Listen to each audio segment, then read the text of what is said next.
aguas hervidas, donde van las excretas, etc. También están las medidas de higiene personal, que son medidas también preventivas, ¿ya? Están los tratamientos de las enfermedades infecciosas, que son medidas que la vamos a llamar curativas, y en algunos casos puede ser medidas de profilaxis, porque no siempre utilizamos los agentes antimicrobianos como agentes solo... Ay, no, no estoy grabando, discúlpenme. Gracias por acordármelo, ya.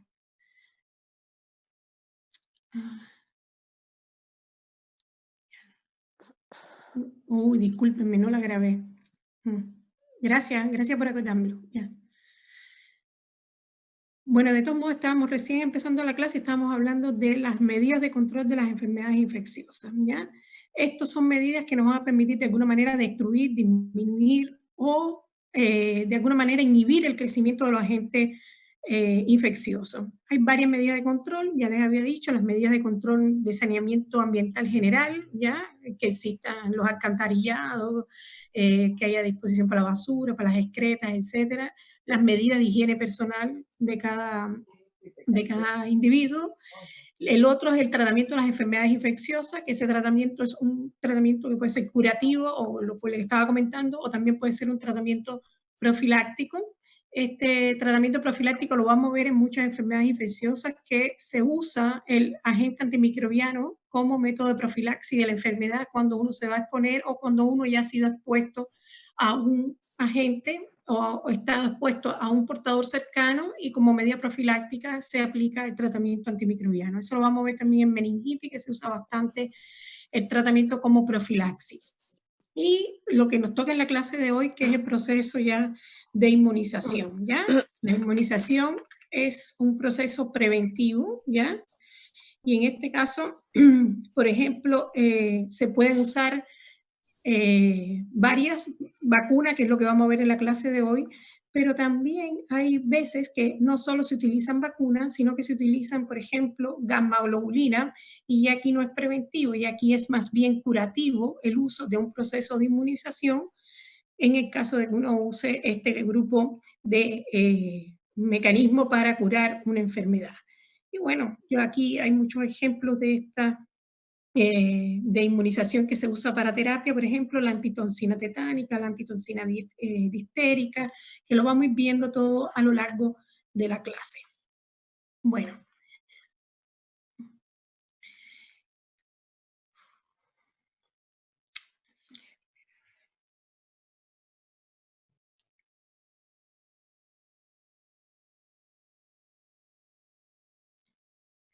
Bueno, ¿qué cosa es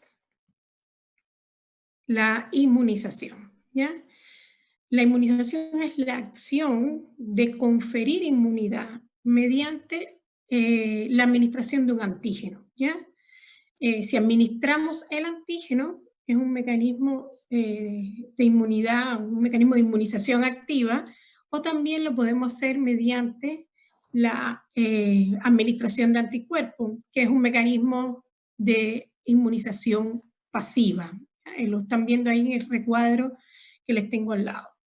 Pero también tenemos el concepto de vacunación y el concepto de vacuna, ¿ya? Vacunación es el acto de administrar o de aplicar una vacuna, y la vacuna, fíjense, es una suspensión de microorganismos, y esa suspensión de microorganismos puede ser atenuado o inactivado, o también pueden ser partes de estos microorganismos, ¿ya? O también incluso pueden ser fragmentos o pueden ser productos que ellos excretan al medio externo, como las toxinas, y que de alguna manera cuando son aplicadas al individuo, van a ver las vías de administración también, induce inmunidad y por lo tanto son capaces de prevenir las enfermedades.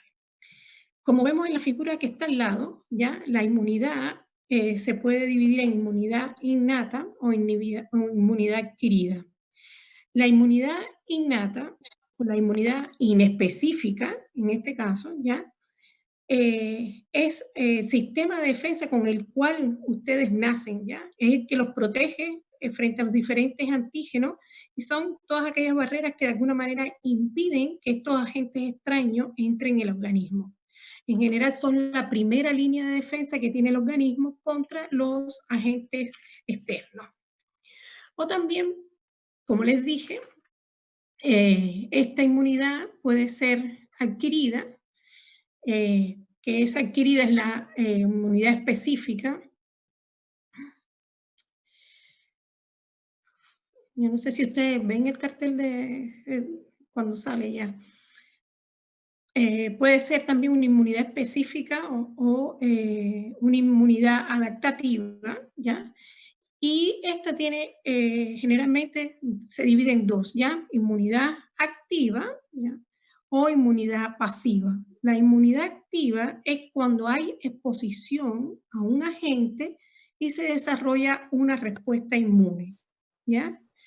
Puede ser que esa exposición al agente se adquiera de manera natural o puede ser que se adquiera de manera artificial. Si se adquiere de manera artificial, es lo que llamamos vacuna, inmunización o vacuna, y si se adquiere de manera natural por exposición al agente en el medio externo, es lo que llamamos inmunidad adquirida activa natural.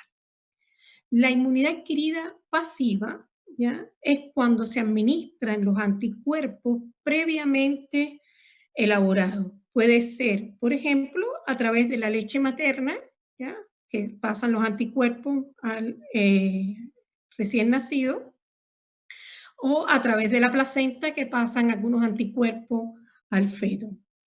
Y también, esa es la natural, o también puede ser artificial, y es cuando se administran anticuerpos a ese paciente, pero mediante otras formas, ¿ya?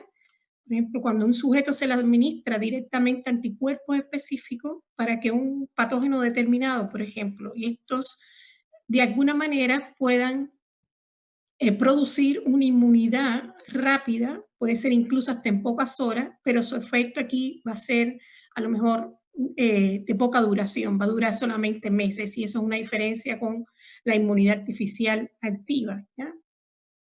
Debido a que generalmente cuando uno lo que aplica, lo que da al paciente son anticuerpos preformados, no se activa memoria inmunológica, por lo tanto, por eso tiene que ver que sea tan corta y tan dure tan poco esta respuesta. Simplemente resuelve un problema en el momento, pero después no queda inmunidad permanente. Si vemos la siguiente diapo, lo que les hice fue tratar de comparar ambos tipos de inmunidad, la inmunidad activa y la inmunidad pasiva. ¿Qué diferencias tenemos acá? Por ejemplo, la inmunidad activa, ya lo vimos, que es producción de anticuerpos. El organismo produce los anticuerpos, ¿ya? La respuesta es rápida y eficiente, y siempre que haya un reencuentro con ese agente va a haber una respuesta por parte del huésped. ¿Por qué? Porque se generaron células memoria. Y esto es lo que vamos a llamar vacunación.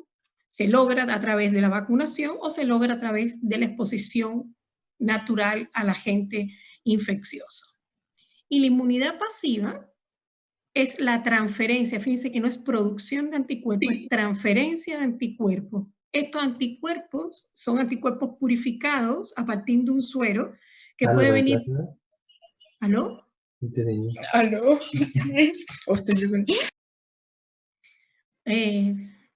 Pueden ser a través de la transferencia de anticuerpos, por ejemplo, que pueden ser anticuerpos de un paciente que pasó la enfermedad, va a tener anticuerpos específicos, o puede ser pasarles anticuerpos de manera general, inmunoglobulinas, para levantar, por ejemplo, los mecanismos de defensa de un huésped que puede estar inmunodeprimido por alguna causa.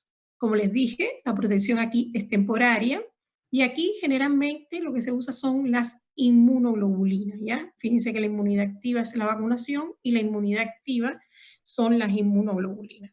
Hay varios tipos de inmunoglobulinas, ¿ya? Estas son los que le llaman también gamma globulinas, ¿ya?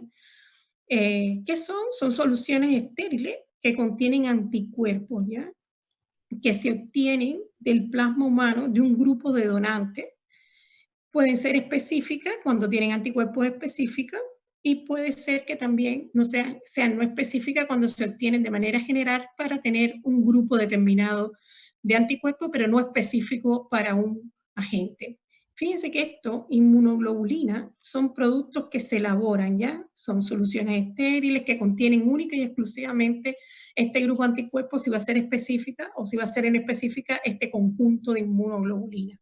Pero también hay una forma de hacer esto, que es a través de el llamado plasma hiperinmune. Dice que aquí es plasma, este es un plasma hiperinmune específico que se ha ido utilizando en muchísimas ocasiones y tuvo mucho auge cuando el último brote del ébola, que se usaba el plasma directamente de pacientes que habían curado de la enfermedad y por lo tanto tenían una respuesta anticuerpo elevada, y se ponía directamente ese plasma en los pacientes que estaban enfermos. Eso también se usa en el caso del antivirus y ahora ustedes han visto que también está en boga para usarlo en el caso del coronavirus, ¿ya? Lo que todavía no se sabe muy bien cómo es la respuesta de anticuerpos frente a este patógeno nuevo. Bueno, la gamma-globulina contiene anticuerpos, en resumen.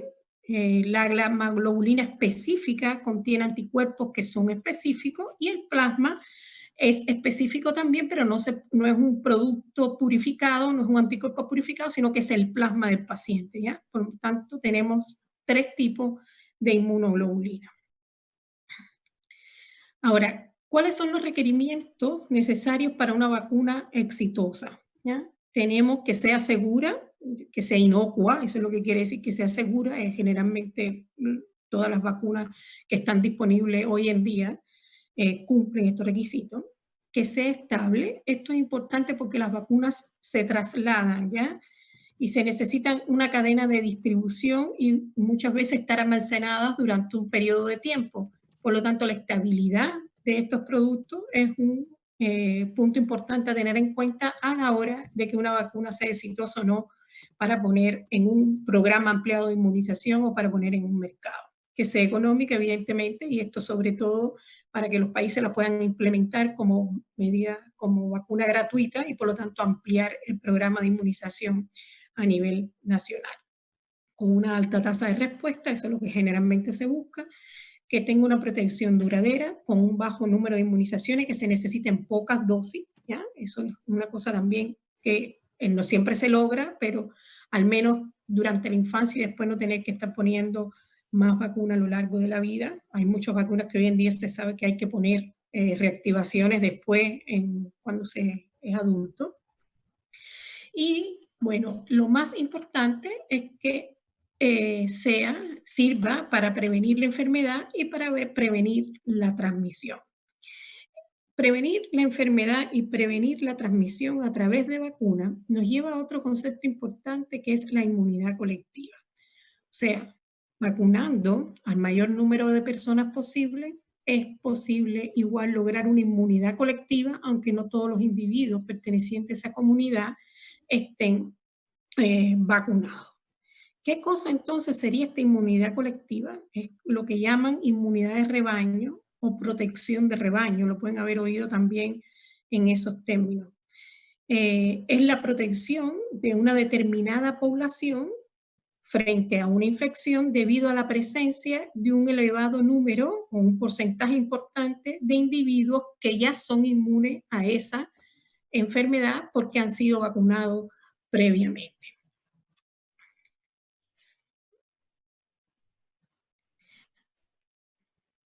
Bueno, hay 2 conceptos que quiero que tengan ahí un poquito claro, ¿ya?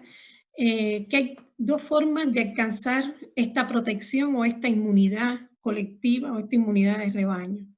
Por ejemplo, tenemos la inmunidad de rebaño y la protección de rebaño. Parecen iguales los términos y sin embargo no son iguales los términos. Inmunidad de rebaño es la inmunidad que se alcanza en los individuos no vacunados, ¿ya? Por diseminación secundaria. Ejemplo de esto les voy a poner cuando se aplica una vacuna viva, ¿ya? Fíjense que le puse oral, la polio oral, que es una vacuna viva atenuada. Que no sale la grande.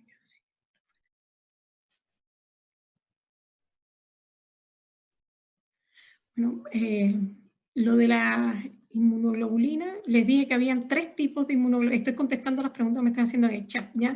Les dije que habían 3 tipos de inmunoglobulina. Las inmunoglobulinas, como tal, que es un conjunto de anticuerpos, pero no son específicos, es un anticuerpo IgM, IgG, un pool de anticuerpos contra varias cosas que se le pone a individuos que están generalmente inmunodeprimidos para levantar su sistema inmune y reforzar ese sistema inmune.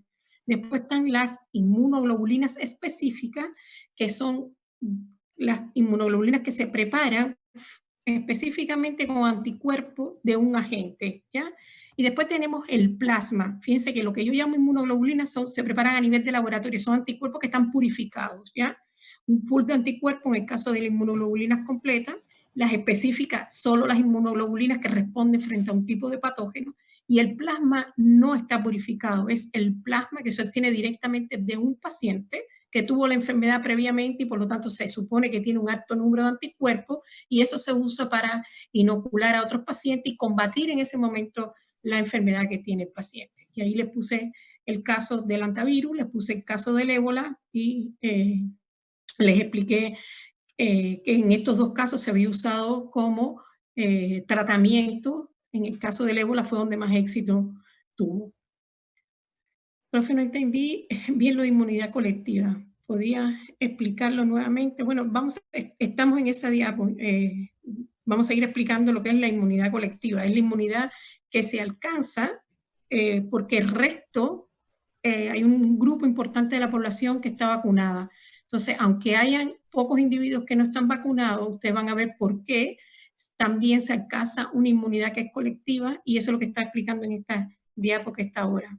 Es porque hay inmunidad de rebaño o porque hay protección de rebaño. La inmunidad de rebaño es la inmunidad en individuos no vacunados porque se disemina, hay una diseminación secundaria de las vacunas. Ustedes dicen, ¿cómo se va a diseminar una vacuna? Fíjense que abajo les puse que son vacunas vivas. Cuando a uno le aplican vacunas que están con organismos vivos, esos organismos están atenuados de alguna manera, no son organismos que producen la enfermedad tal y como es, sino que son microorganismos que de alguna manera está atenuada su virulencia, está atenuada su poder patógeno. Ese microorganismo, cuando aplican la vacuna, se multiplica en el organismo y por lo tanto uno está excretando ese microorganismo al medio externo. Y como lo estoy excretando, estoy exponiendo a todos los que están a mi alrededor a la presencia de ese agente. Y por lo tanto, esas personas van a adquirir cierta inmunidad porque se ponen en contacto también con el agente que estoy excretando. Entonces, eso es una inmunidad de rebaño. Fíjense que son los individuos no vacunados porque se está diseminando el patógeno que ya yo vacuné en otra población. O sea, ahí les puse el caso de la polio oral. Y debajo tienen el otro caso, que es la protección también de individuos no vacunados, pero porque se interrumpen las oportunidades de estar en contacto con el agente infeccioso. Eso es válido para cualquier vacuna. ¿Por qué? Porque si estoy vacunando, sean vivas o muertas, el agente infeccioso ya no va a ir encontrando, mientras más personas estén vacunadas, deja de encontrar personas donde él se pueda volver a multiplicar y rompe su ciclo de transmisión. Déjenme ver que tengo preguntas por ahí. Profe, la inmunidad de rebaño entonces presentan una inmunidad menos efectiva que las personas directamente vacunadas. No tienen por qué ser inmunidad menos efectiva. Lo que pasa es que la persona que está previamente vacunada ya tuvo un encuentro primario. Al tener un encuentro primario, evidentemente tiene células de memoria. Cuando tiene un encuentro secundario, la respuesta es más efectiva. ¿Cómo actuarían estos que están excretando y el que recibe? Entonces tiene una respuesta de tipo primaria. Como tiene una respuesta de tipo primaria, quizás sea más lenta, pero va a tener células memoria y en un segundo encuentro también con ese agente va a responder de la misma manera que si fuera una vacunación. Se alcanza una inmunización igual. Exactamente, eso pudiera ser un concepto. En la inmunidad de rebaño se podría decir que uno contagia, uno excreta a ese organismo que es menos virulento, que fue el que me pusieron a mí en la vacuna. ¿Ya? Hay alguien con un micrófono abierto. Oh, suena un teléfono, yo no sé, siento algo. ¿Ya? Bueno, ya veré. Bueno, también si ustedes se fijan en la diapositiva, le puse abajo que hay vacunas que no proporcionan beneficios extra a los vacunados, ¿ya? No es, fíjense que eso no pasa, esa inmunidad de rebaño no es con todas las vacunas. Y ahí le puse el caso de la vacuna del tétano o la vacuna de la rabia. Estas son vacunas en las que el contagio de la enfermedad no se produce persona a persona, ¿ya? El tétano, ¿por qué se produce? Porque te pinchaste con algo que pudiera estar contaminado con las esporas del microorganismo y a partir de ahí penetra. No es persona a persona, ni la rabia tampoco. La rabia es a través de la mordedura de un animal, ¿ya? Por lo tanto, estos dos casos que les estoy poniendo, lo que tienen en común es eso, que no hay un mecanismo de transmisión persona a persona. Entonces, nosotros podemos decir que la inmunidad de grupo tiene una condición importante que se va a dar en aquellas infecciones en las cuales la transmisión es persona a persona. Eso es una condición importante para que se dé esta inmunidad de grupo. Bueno, hemos hablado que las vacunas son una suspensión de microorganismos vivos o inactivados, o también sus fracciones o productos de esto. Todos estos son los que podemos llamar de alguna manera antígenos inmunizantes, o sea, lo que podemos usar como antígeno para levantar esta respuesta inmune en los individuos. Son los que de alguna manera van a inducir inmunidad. Hay varios antígenos inmunizantes, ¿ya? Que se utilizan en distintas preparaciones. Hablamos hace un momentico cuando les puse el ejemplo de inmunidad de rebaño de la vacuna polioral. Por lo tanto, ya que es de organismos vivos, ya ustedes saben que vamos a tener agentes inmunizantes que va a ser el microorganismo vivo, atenuado porque está atenuada la virulencia, se usa mucho en bacterias y virus.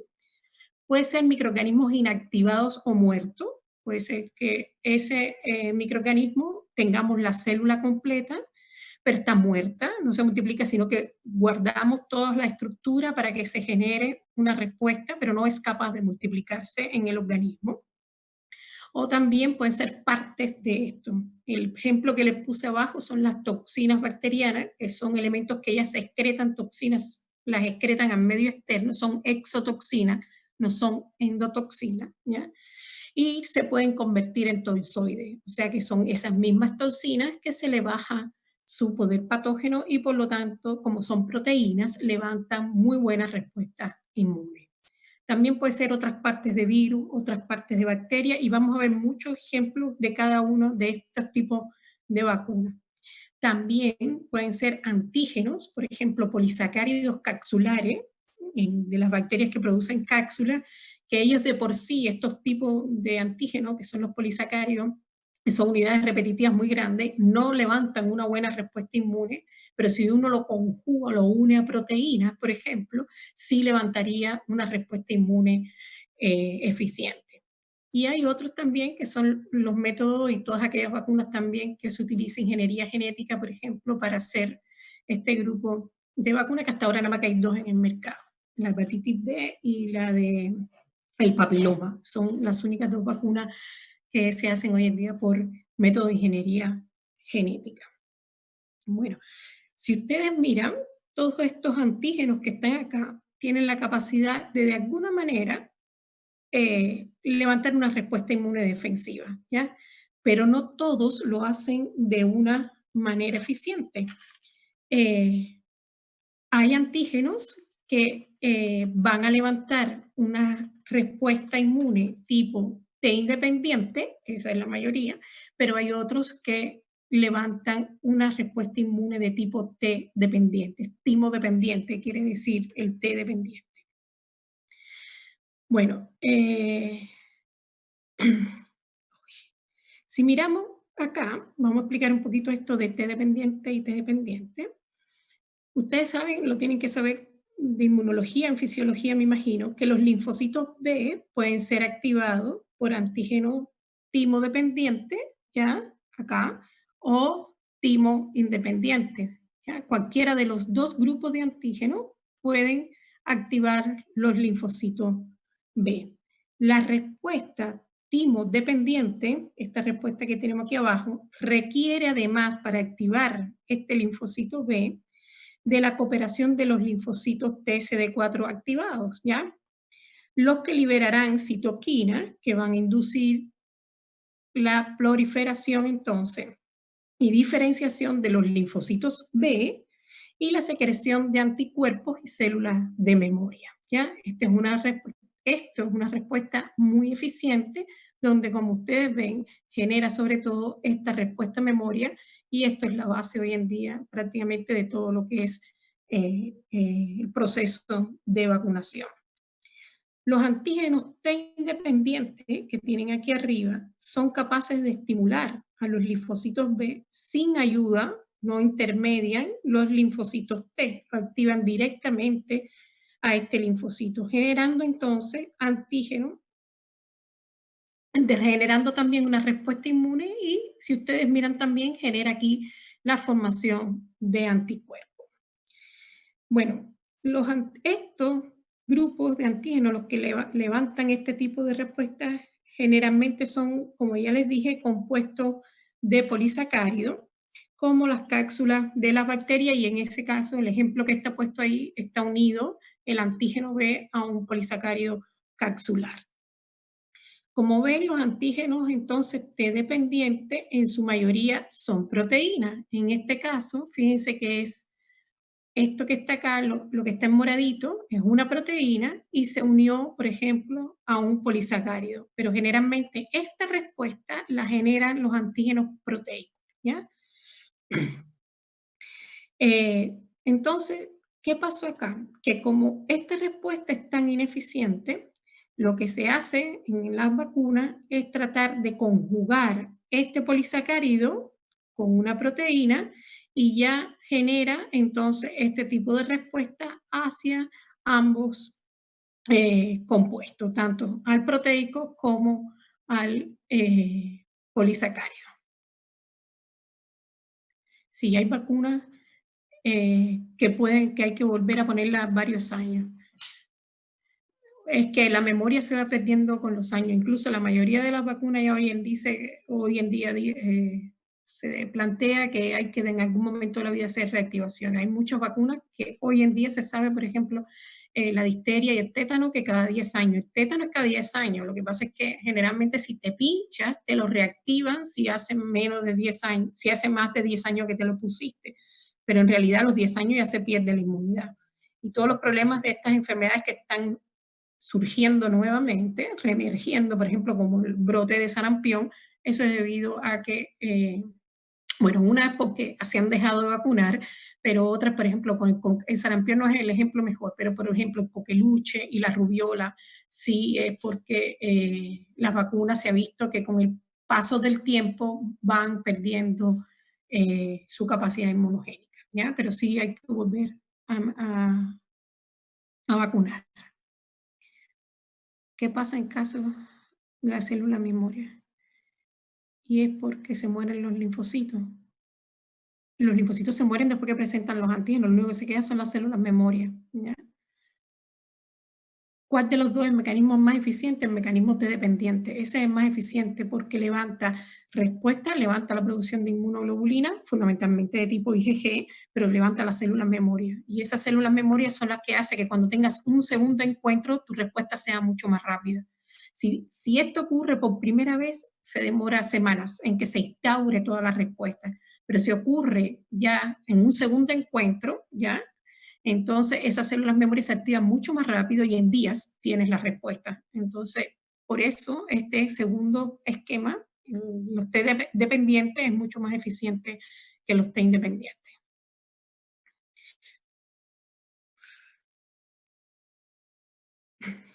Bueno, ya estuvimos, no, me falta comentarles algo importante acá. ¿Por qué se hacen estas vacunas conjugadas? ¿Ya? Estas vacunas conjugadas se hacen porque, fíjense que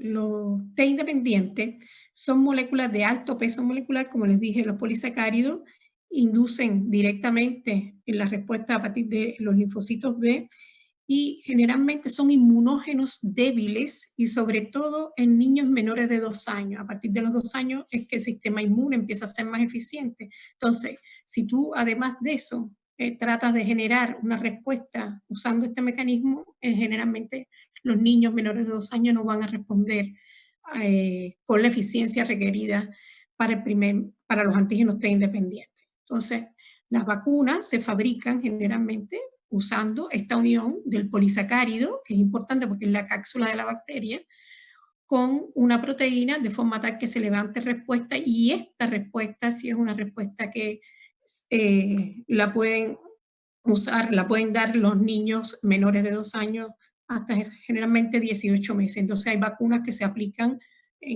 depende de cómo sean las vacunas, si están conjugadas o no conjugadas, que se aplican para niños menores de 2 años y niños mayores de 2 años. Eso lo van a ver un poco más adelante, nada más que le estoy poniendo ahora las bases de lo que vamos viendo un poquito más adelante.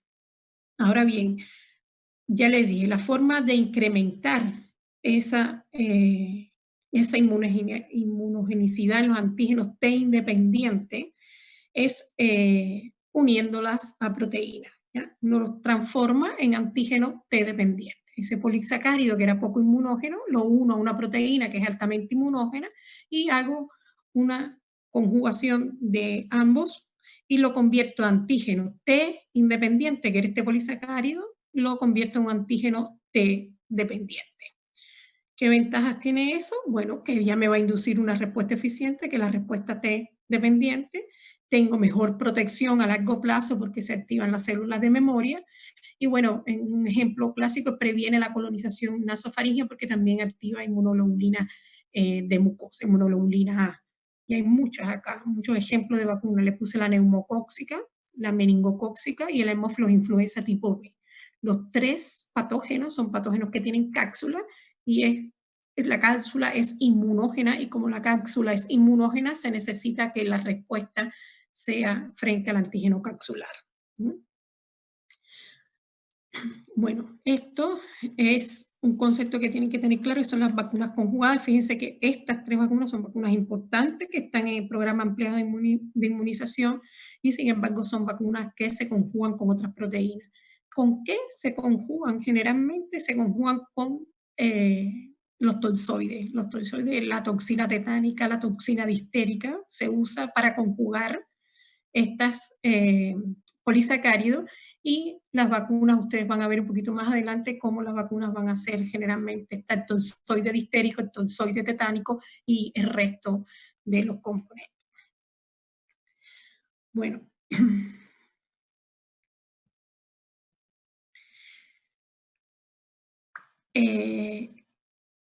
lo más importante que quiero que tengan en cuenta es que existen estas vacunas conjugadas que inducen mejores respuestas, que producen memoria inmunológica y que, bueno, que se pueden aplicar. La importancia es que se pueden aplicar en niños menores de 2 años.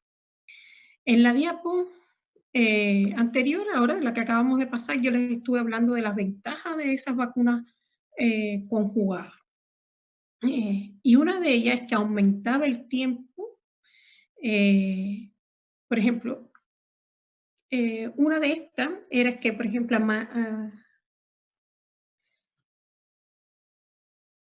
que aumentaba el tiempo en que tengo que administrar una dosis de refuerzo. Y eso va a ser importante porque me limita la cantidad de dosis que tengo que estar dando a lo largo del tiempo para este grupo de pacientes.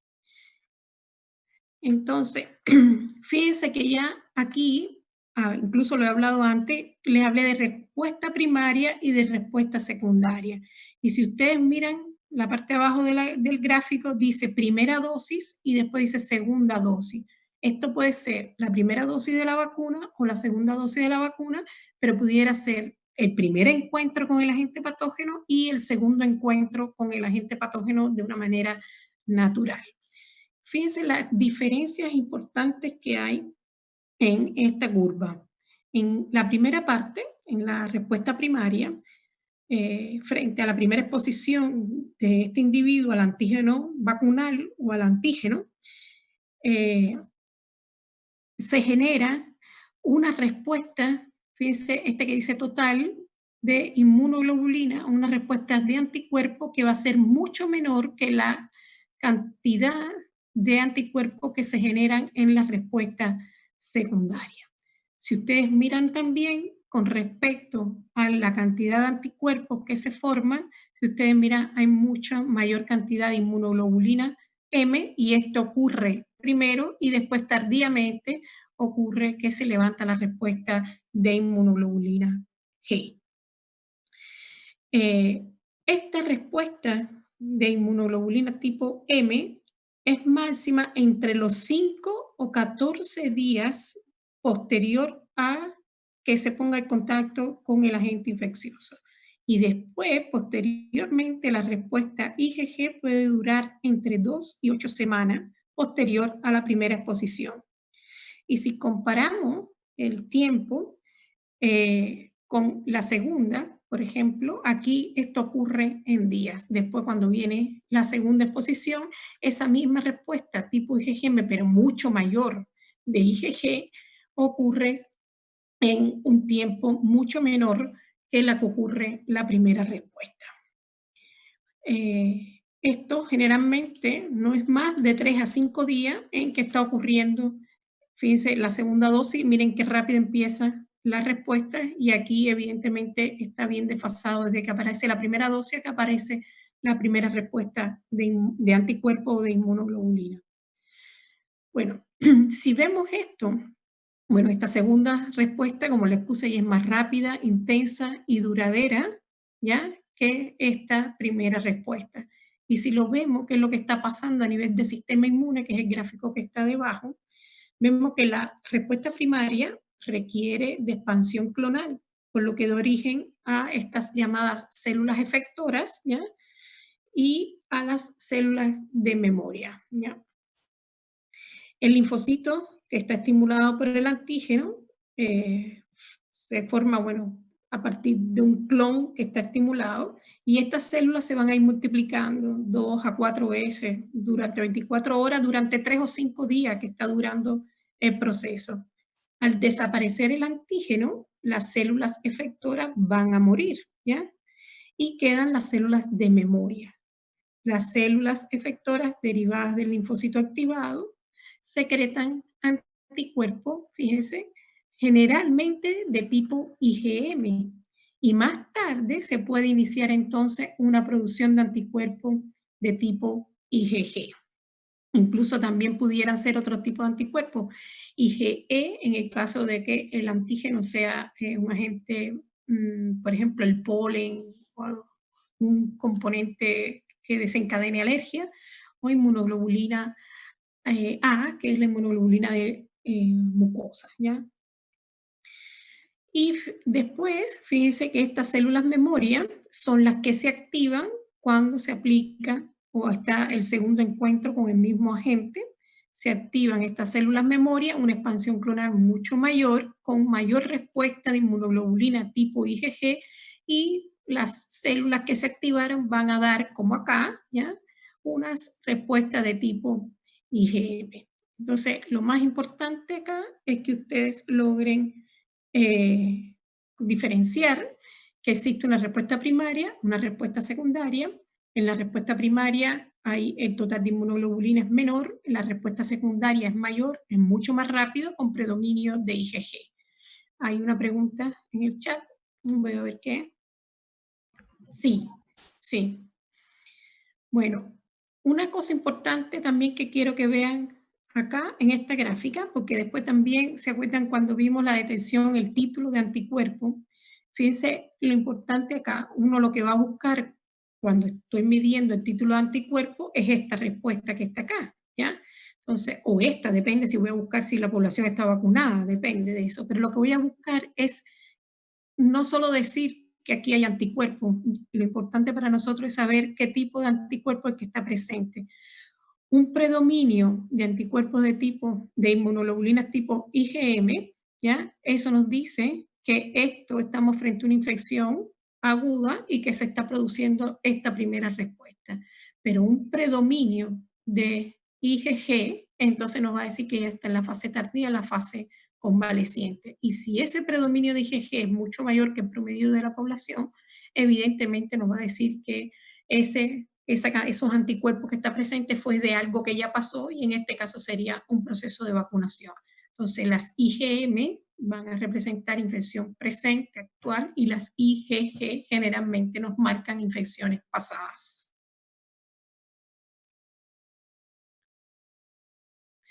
Ese es en el gráfico, el lag que está acá, es el tiempo que se demora en levantar la respuesta inmune, ¿ya? No se los quiero poner como periodo de latencia porque después vamos a ver esos dos términos y no quiero que se confundan, pero lo que quiero señalar aquí es el periodo en que entre que uno aplica la dosis y empiezan a ser detectables los primeros anticuerpos, ¿ya? En este caso de tipo IgM. Eso es lo que quiere decir ahí, ¿ya? Bueno, ya las vacunas se pueden clasificar en varias formas y eso estuvimos ya algo conversando. Vimos las vivas y vimos las muertas, ¿ya? Pero no solo tienen esta clasificación así tan sencilla. Ustedes, si se fijan acá, tenemos microorganismos, vacunas que van a ser de microorganismos enteros, y esas vacunas que son de microorganismos enteros pueden ser vivas o pueden ser muertas, ¿ya? Y tenemos vacunas que van a ser de fragmentos de microorganismos, y esas siempre van a ser vacunas muertas. Entonces, por lo tanto, esto es una vacuna que el virus se va, en este caso es un virus, puede ser una bacteria, ¿ya? Lo que le tenemos representado aquí en la figura es un virus, pero hay vacunas de virus y hay vacunas de bacterias. Se va a multiplicar dentro del organismo una vez que se aplique la vacuna, y en este caso no se van a multiplicar una vez que se apliquen las vacunas. Bueno, hay varios tipos de clasificación. Yo les puse vivas, muertas, ya vimos otro método que son las vacunas recombinantes, ya que se hacen generalmente, caen dentro del grupo de fragmentos, porque son siempre alguna proteína que se recombina en alguna célula, generalmente una célula eucarionte, para producirla a nivel global de laboratorio en grande para poder fabricar la vacuna. También la podemos dividir en base a su composición química. Van a ver las vacunas monovalentes, polivalentes, las combinadas. Hablamos ya también de las vacunas conjugadas. Y hay otra clasificación que es la sanitaria, por ejemplo, que podemos decir que son las vacunas sistemáticas o las no sistemáticas. Las sistemáticas son las que están en los programas de inmunización de cada país, que son las que se ponen de manera obligada y gratuita, y las no sistémicas son las vacunas opcionales, ¿ya? Por ejemplo, la vacuna opcional puede ser la vacuna de la fiebre amarilla. Es una vacuna que tú te pones si necesitas viajar a un país que es endémico, te la piden para cruzar una frontera, etc. Esas son vacunas que no están, por ejemplo, tampoco está rotavirus. Rotavirus no está en el programa ampliado de inmunizaciones. Está disponible, pero no es una vacuna sistémica. La pone el que se la pueda poner, el que tenga el dinero, porque es bien cara también, pero no está dentro del grupo que se pone gratuitamente, ¿ya? Esas son las clasificaciones más importantes de la vacuna. Vamos a ver un poquito la diferencia de este grupo de vacunas. Vamos a hablar de las vacunas atenuadas. Quiero que tengan en cuenta que las vacunas atenuadas siempre van a ser infectivas. ¿Qué quiere decir esto? Ya se lo he repetido a lo largo de la clase, que cuando se ponga en contacto con el individuo, este patógeno que venía en la vacuna se puede multiplicar en el individuo. Eso lo tenemos como una desventaja y una ventaja. Una ventaja porque puede ser más rápida la respuesta, pero una desventaja porque puede causar la enfermedad. Generalmente causa enfermedad leve. Cuando le ponen la vacuna de la influenza, hay veces el dolor en el brazo es consecuencia del acto como tal de vacunación, pero ya que se siente un poco mal, que le da un poco de fiebre, etcétera, eso quiere decir que se replicó el virus, pero la sintomatología es leve. Otra de las ventajas que tienen estas vacunas infectivas es que la respuesta va a ser muy semejante a la enfermedad natural, porque el microorganismo se replica, pasa por todos los procesos y por lo tanto existe todo tipo de respuesta frente a ese patógeno extraño que entró, frente a ese antígeno. Y bueno, generalmente son efectivas con muy pocas dosis. Bueno, ahí les puse salvo las que se administran por vía oral, que van a ver que vamos a tener varias vacunas que se administran por vía oral. Le hablé ya de la polio, pero tenemos otras vacunas que también se administran por vía oral. Y por acá tenemos las desventajas más importantes, que bueno, que causan ya la enfermedad leve, como les dije, que pueden mutar, y van a ver un ejemplo de vacuna que esto ha sucedido, que lo que pasa es que el microorganismo revierte la virulencia, muta, porque las bacterias, acuérdense que son y los virus son muy pequeños, se multiplican con ciclos de vida muy cortos, en 20 minutos duplican su población, por lo tanto fijan muy rápido las mutaciones, que no es lo que es mucho menos que la transferencia de genes entre unas y otras, pero sí las mutaciones se fijan con mayor probabilidad en este grupo de agentes. Tenemos problemas con los pacientes inmunodeprimidos porque no le podemos aplicar las vacunas que sean infectivas, por lo tanto hay que saberse bien y tener bien definidas cuáles son las vacunas que son vivas y cuáles son las vacunas que son muertas, sobre todo por este grupo de pacientes y el riesgo de transmisión. No solo eso, sino por ejemplo la vacuna viva oral que les puse de la polio, si hay un paciente inmunodeprimido en la casa, evidentemente uno no puede ponerle la vacuna o tiene que alejar a uno de los pacientes por un tiempo determinado hasta que deje de excretarla, porque si no, este paciente inmunodeprimido va a estar en contacto con lo que está excretando este nuevo vacunado. Las no infectivas, ¿ya? Tienen también ventajas y desventajas. Las ventajas no causan enfermedad, pueden usarse en los pacientes inmunodeprimidos, incluso muchas veces en muchas vacunas van a ver que están las dos opciones, ¿ya? Están la opción inactivada y la opción activada. Y no tienen ningún riesgo de transmisión, pero tienen la desventaja que la respuesta es menos intensa y que generalmente requiere múltiples dosis para lograr la inmunización adecuada. Bueno, aquí esto es una tabla resumen. Yo siempre les trato de hacer alguna tablita resumen que ustedes puedan comparar las características de la vacuna viva y la vacuna muerta, que es lo mismo, viva es la vacuna infectiva y la vacuna muerta es la vacuna no infectiva. Y ahí más o menos les puse las características de cada una de ellas, que fue prácticamente lo que hemos hablado a lo largo de la clase. Ahora, también hablamos de tozoides, ¿ya? Los tozoides no son más que, como ya les dije, exotoxinas bacterianas que a través de algún procedimiento, puede ser químico, físico, a nivel de laboratorio, pierden su toxicidad, pero sí mantienen la antigenicidad. Por lo tanto, son capaces aún de despertar respuesta inmune.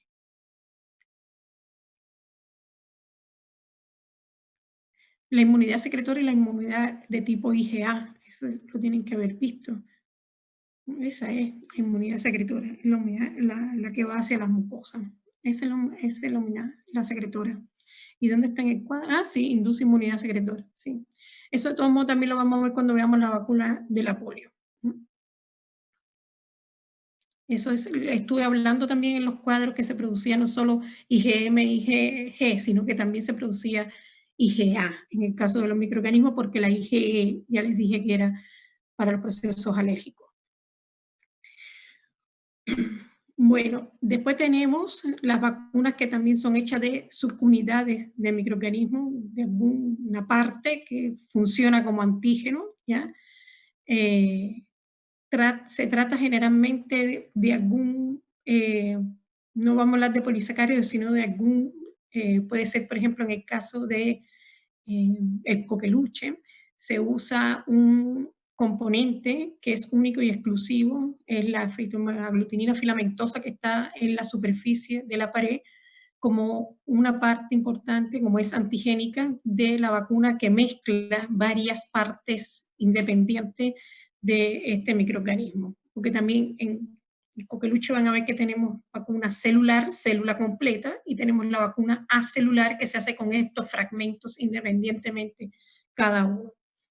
Y después tenemos las que se obtienen por ingeniería genética, que es lo que se hace ahí, es aislar el material genético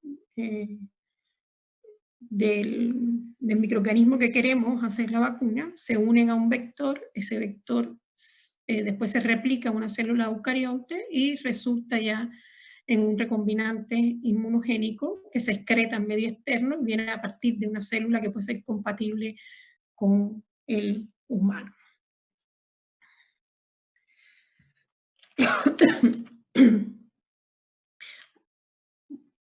Bueno, acá tenemos cómo clasificamos a las vacunas según su composición, ¿ya?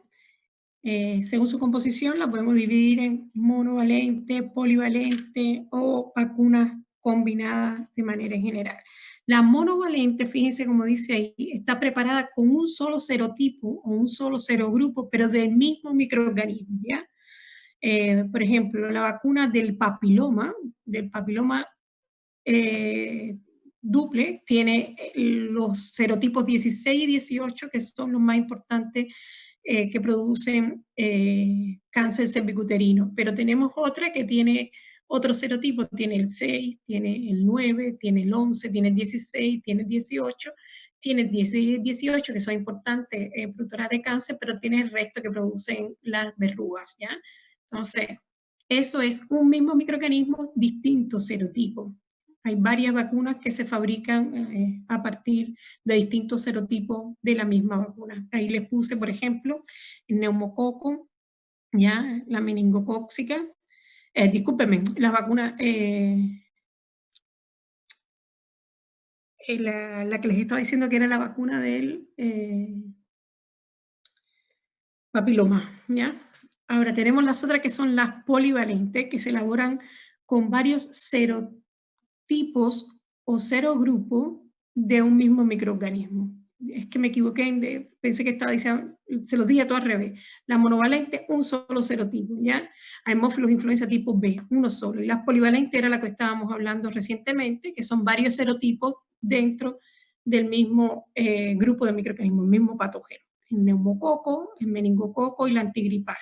La antigripal, fíjense que siempre va a ser el virus de la influenza A, pero va a cambiar H1N1, H3N2 en dependencia del tipo que esté circulando, el tipo que vayan a unir en las vacunas. Generalmente hoy en día se usan las dos, pero siempre es influenza A.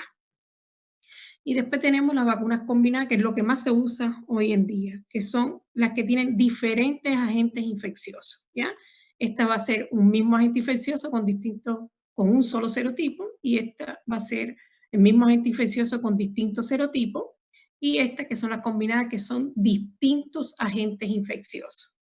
Y ahí tenemos, mírenlo aquí, la sarampión rubiola parotiditis, que es la gripe viral, se pone hoy en día, la doble bacteriana, la triple bacteriana, la cuádruple, la quíntuple, la sextuple, que es hoy en día la que se usa, que tiene difteria, tétano, pertussis, polio, hemófilus influenza tipo B, y tiene también el virus de la hepatitis B. Y podemos tener, por ejemplo, una vacuna con el virus de la hepatitis A y el virus de la hepatitis B.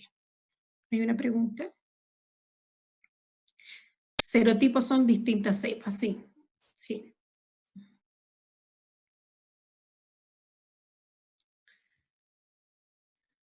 Bueno, la clasificación sanitaria, también ya les dije que son las que están incluidas en los calendarios, que son las obligadas, ¿ya? Y que generalmente se ponen gratis a toda la población y son las que se llevan por el carnet y se ponen desde el nacer. Ahí está la BCG que se pone al nacer y la hepatitis B que también se ponen recién nacido. Después cada una de estas vacunas que tienen periodos distintos para ser puestas, van a ver después el calendario de vacunación. Y estas, las que no están incluidas en el calendario, que esta que está aquí, específicamente la antimeningocóxica, pasó ya para el calendario de sistémica. Y la varicela recién este año pasó para el calendario de sistémica. El resto de las que están ahí se quedan todavía como las que no están incluidas en el calendario de vacunación. Bueno, están también las vacunas que se ponen a los grupos especiales, que son la vacuna del papiloma, la vacuna de la gripe. La vacuna del papiloma hoy en día está en el calendario de vacunación de Chile, tanto para niños como para niños. Por lo tanto, ya antes estuvo mucho tiempo puesta en el calendario solo para niños. La vacuna de la gripe, esa se hace todos los años y es obligatoria para los trabajadores de salud.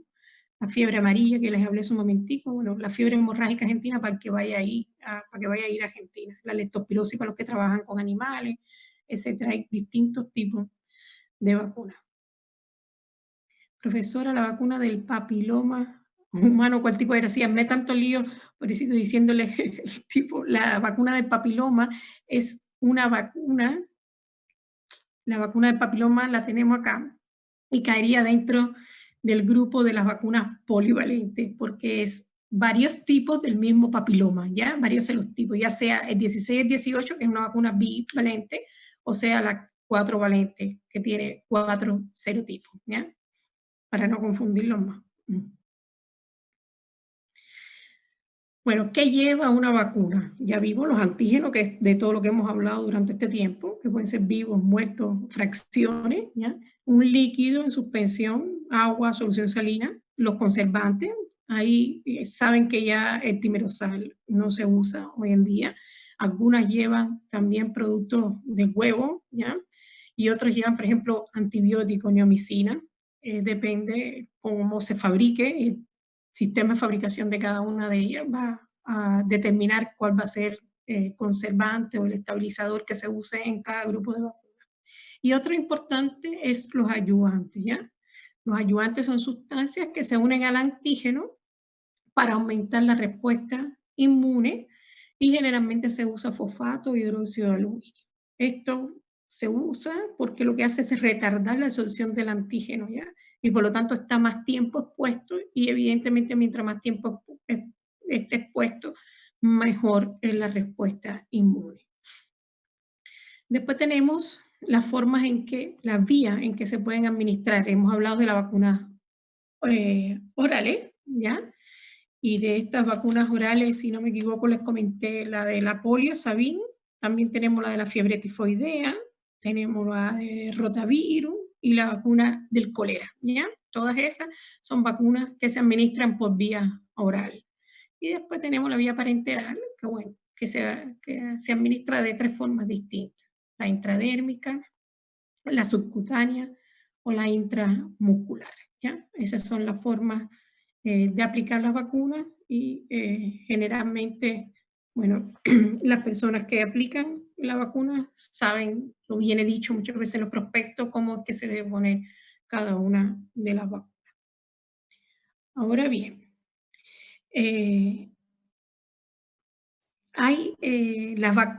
gracias a la vacuna, muchas de las enfermedades que yo les he hablado ya se ven hoy en día muy poco frecuentes o incluso algunas no están presentes. Una prácticamente de la paz de la tierra que les dije que está erradicada, que es la poliomielitis, pero hay muchas que cada vez se ven menos. Y por ejemplo, Chile no solo está libre de polio, sino que también está libre de viruela, de sarampión autóctono, también está libre hace muchos años ya. Entonces, evidentemente que el uso de la vacuna ha permitido que de alguna manera bajen el porcentaje o incluso se eliminen algunas de estas enfermedades de la faz de la Tierra. Aquí hay mitos importantes, lo que ha ocurrido con la vacunación en Chile. Fíjense que si ustedes ven acá, la primera vacuna que se instauró en el país fue la vacuna de la tuberculosis, que se empezó a vacunar desde 1945 aproximadamente, y ustedes me preguntarán, pucha, pero ¿cómo hay tuberculosis ahora? Pero lo que pasa con la vacuna de la tuberculosis es que ella protege contra las formas diseminadas de la tuberculosis, fundamentalmente con la tuberculosis meningia, que era el tipo de tuberculosis que le daba mucho a los niños Hoy en día lo que circula es la tuberculosis pulmonar, que es la que circula con mayor frecuencia, pero lo que protege la BCG es la tuberculosis meningia. Bueno, después Chile erradica la viruela aproximadamente en los años 50 y de ahí empieza a ir incorporando poco a poco vacunas que ya están disponibles, la difteria, el sarampión, la polio. La vacunación de la polio empezó en 1961 y si ustedes ven, la polio ya está erradicada, que fue un mito importante en Chile, y eso ocurrió entre los años 70 y 80 aproximadamente. Y se crea en conjunto, una vez que sucede esta erradicación y que Chile ya entra dentro de los países que erradicó la polio, se crea el programa ampliado de inmunizaciones y a partir de ahí se empiezan a introducir una serie de vacunas que a lo largo de los años han ido apareciendo en los calendarios de vacunación, ¿ya? La influenza, Haemophilus influenza tipo B, que son distintos. La influenza es un virus, Haemophilus influenza tipo B es una bacteria, sarampión, rubiola, papera, la hepatitis B, la hepatitis A hoy está incorporada hoy en día, van a ver los cambios en el programa de vacunación. También se han incorporado, bueno, la vacuna del papiloma, como ya les comenté, la neumocóxica, el meningococo, todas esas se han ido incorporando. El objetivo del plan es disminuir la mortalidad y morbilidad por las enfermedades transmisibles, eliminar la viruela y el sarampión, que en Chile están eliminadas, pero no están eliminadas de todo el continente, de todos los países, el tétano y la meningitis tuberculosa, que está atenuada. El tétano es una enfermedad prácticamente desaparecida. Estaba el tétano neonatal, que era por cortar el cordón umbilical con las tijeras. Eso hoy en día no se ve. Y la meningitis tuberculosa, que son enfermedades que están muy, muy atenuadas. Existe la meningitis, las enfermedades tuberculosas respiratorias, pero la meningitis tuberculosa prácticamente no se ve. Y bueno, erradicar la poliomielitis, que evidentemente es un objetivo que está bien cumplido. Hay 15 agentes que están cubiertos por el programa de vacunación en Chile. Evidentemente, desde la introducción de eso ha aumentado las expectativas de vida, ¿ya? Sin embargo, si ustedes miran, aumenta las expectativas de vida y ha disminuido de una manera importante, fíjense en la flecha amarilla, la muerte por enfermedades infecciosas, aumentando lo que son las enfermedades crónicas no transmisibles como causa de muerte más importante. Y aquí les presento el calendario de vacunación que tiene Chile hoy en día, ¿ya? Tenemos todas las vacunas que están disponibles, a qué edades se pone y contra qué protege. Esto es un calendario que ha ido cambiando. Hay vacunas que están, como ustedes vieron en los hitos que les enseñé de vacunación, que están desde hace muchos años. Lo que ha ido cambiando es el tipo de vacuna. Y si ustedes ven, ya aquí ya se está incorporando la última vacuna, que es la hexavalente, ¿ya?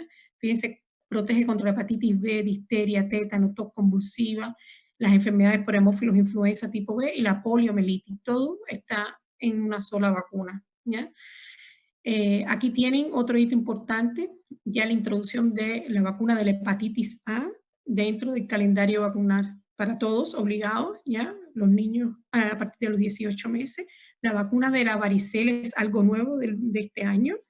Y la vacuna de la fiebre amarilla, pero esa está generalmente, tiene 2 punticos, si ustedes leen, no se logra leer abajo, pero eso es para las zonas que son endémicas. Aquí se pone en la isla de Pascua, ¿ya? Los pacientes de la isla de Pascua se rigen también por el calendario de vacunación chileno y a ellos sí se les incluye la fiebre amarilla como vacuna obligatoria. Después tenemos este grupo, que son la vacunación que se pone en los escolares, y si ustedes se fijan, ahí yo les puse difteria, toferina, pertussis, acelular, ya se incorporó la vacuna acelular en Chile, las vacunas del papiloma, ya les dije que estaba incorporado desde el año pasado para niños y niñas, y las 2 dosis. La vacuna celular, nuevamente en octavo básico, ¿ya? Esta sobre todo por la rubiola, ¿ya? Y el sarampión, que también se levantó en algún momento, y también hubo un brote de parotiditis, por lo tanto se vacuna nuevamente en estas edades. Y después tenemos algo importante que no estaba anteriormente, que es la vacunación del adulto en el calendario ya de vacunación del país. Antes era solamente para los niños. Tenemos la vacunación de las embarazadas con la difteria, sobre todo difteria, tétanos y tos convulsiva, y sobre todo es para proteger al niño de las tos convulsivas, ¿ya? Porque se ha visto que el recién nacido, como se pone la primera vacuna después, casi a los 3 meses de vida, entonces cuando ese niño llegaba a la casa, habían portadores sanos, que generalmente eran los adultos, la madre muchas veces, que era la que estaba más cercano, o los hermanitos más grandes, mayores, después de 12 años, porque se perdía la inmunidad después de los 10 años, entonces hubo que vacunar a las madres para proteger al recién nacido, y la madre es la que está generalmente más cercana al recién nacido hasta los 3 primeros meses de vida, que se podía poner la vacuna de la tos convulsiva. Y a las personas mayores de 65 años, que se le pone la vacuna del neumococo polisacárida, y ustedes saben la vacuna de la influenza, que también tiene una frecuencia anual. Después, si quiere, podemos tomar un receso acá, que ya pasó 1 hora de la clase, y seguimos en un momentico. Voy a pausar la grabación. Si tienen alguna pregunta la voy a contestar y después pausamos y tomamos un receso, ¿ya? Profesora, la vacuna hexavalente son de 3 dosis, sí. Sí, como está en el calendario de vacunación de Chile, sí, son 3 dosis. Aquí te lo enseño. Mira, la hexavalente tienes a los 2, a los 4 y a los 6 meses. Ahí las tienes, y después tienes una a los 18 meses. Estas son las 2 veces que se aplican, porque hay patógenos que están incluidos en la hexavalente que se aplican en la edad escolar, pero no en la vacuna hexavalente, ¿ya? En otro grupo de vacunas, en otro grupo de patógenos. Entonces, pauso y seguimos después en un ratito más. Descansen un poquito y nos vemos en 5 minutos, ¿ya?